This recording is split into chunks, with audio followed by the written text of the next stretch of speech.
అందరికీ నమస్కారం అండి. ఒక ముఖ్యమైన విషయం మీతో మాట్లాడాలి, అందుకే మీ ముందుకు రావడం జరిగింది.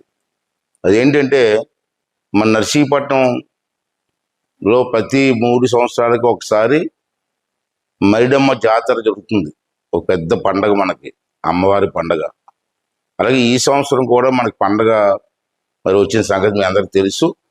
రేపు 22వ తారీఖున సోమవారం నాడేమో పెద్ద జాగరం, 23వ తారీఖున మంగళవారం నాడు పండగ అన్న సంగతి మీ అందరికీ తెలుసు.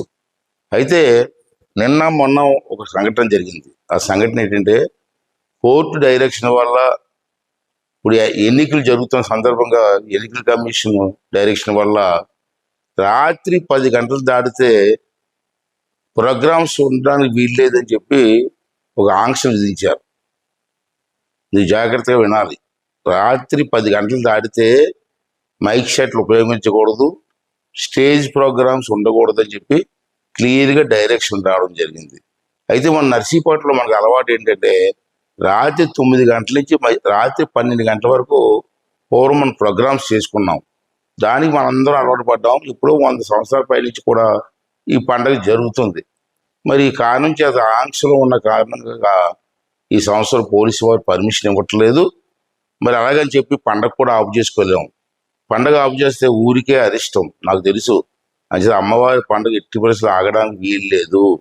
అంచేత పెద్దలందరూ ఈరోజు కూర్చొని ఒక నిర్ణయానికి వచ్చాం.